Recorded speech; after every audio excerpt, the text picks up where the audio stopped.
On the afternoon of April 14, 1935, families across the southern Great Plains looked toward the horizon and saw a wall of darkness moving toward them.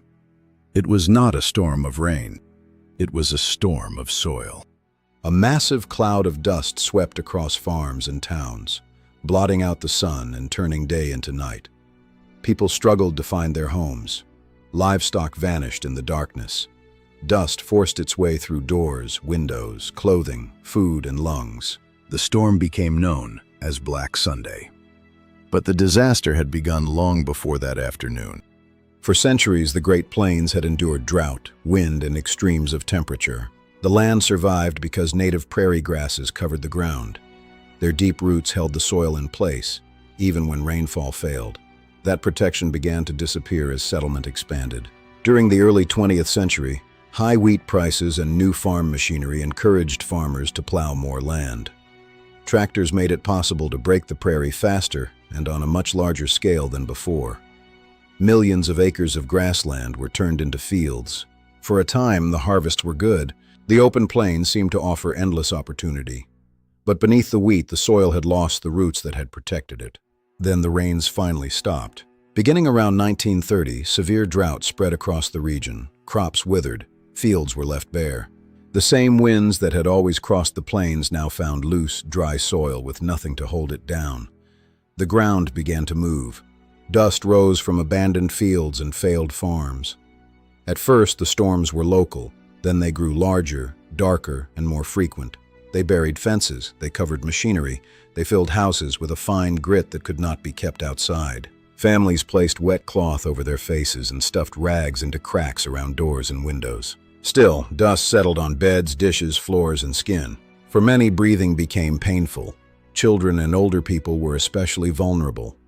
Doctors treated respiratory illness that became known as dust pneumonia, though no reliable national death toll was ever recorded. The environmental crisis arrived at the worst possible moment. The United States was already in the Great Depression. Crop prices had collapsed. Farmers carried heavy debts. Banks failed. Work disappeared. A family could survive one failed harvest. Some could survive two. But year after year, the crops failed, the soil blew away, and the bills remained. The Dust Bowl was not caused by drought alone. It was created by several forces acting together: prolonged dry weather, the destruction of native grasslands, intensive wheat farming, overgrazing, economic pressure, and farming methods that left the soil exposed. Individual farmers made choices, but those choices were shaped by markets, government settlement policies, debt, and the belief that the plains could be cultivated without limit. By 1934, the disaster could no longer be treated as a distant regional problem. A major dust storm carried plains soil across the eastern United States. Dust passed over Washington, D.C., and continued toward the Atlantic. The land of the Great Plains was falling from the sky over the nation's capital. Then at last came Black Sunday.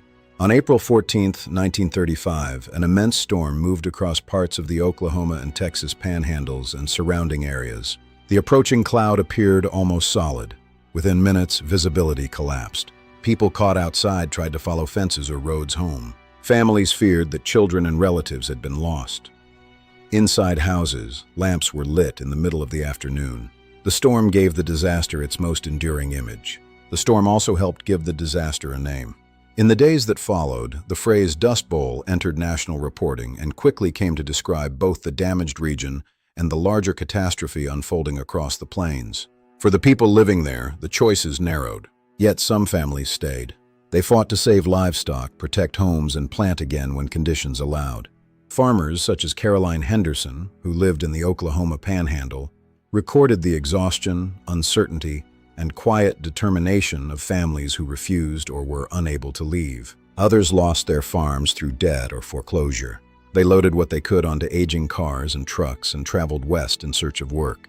Mattresses, tools, cooking pots, and family possessions were tied to vehicles that carried entire households toward California and other states. The migrants were often called Okies, even when they came from Texas, Kansas, Colorado, or New Mexico. They did not leave hardship behind. Many found overcrowded camps, low wages, discrimination, and fierce competition for seasonal agricultural work. The journey west became one of the defining migrations of the Great Depression. But the Dust Bowl also changed the government's understanding of the land. One of the leading voices was Hugh Hammond Bennett, a soil scientist who had warned for years that erosion threatened American agriculture. Bennett argued that soil loss was not simply a private problem. Wind did not stop at a fence line. Dust crossed counties, states, and regions. Protecting the land required coordinated action. In 1935, the federal government established the Soil Conservation Service. New programs promoted contour plowing, strip cropping, crop rotation, ground cover, and windbreaks. Shelter belts of trees were planted across parts of the plains. Farmers received assistance to reduce erosion and rebuild damaged soil. These measures did not end the drought. Rain returned unevenly, and some areas continued to suffer into the early 1940s. But conservation practices helped stabilize the land and reduce the risk of the same kind of uncontrolled erosion. The Dust Bowl left behind more than ruined farms. It changed American agriculture. It expanded the federal government's role in conservation. It reshaped communities through migration, and through photographs, letters, songs, and novels, it entered the nation's memory as a symbol of hardship and displacement. Its deepest lesson was not that drought could be prevented. It was that natural hazards become far more destructive when human decisions leave the land unable to endure them. The Dust Bowl was a disaster of wind, heat, and failed rain, but it was also a disaster of choices. And in the darkness of Black Sunday, America was forced to see that the soil beneath its feet was not limitless, and that protecting it had become a national responsibility.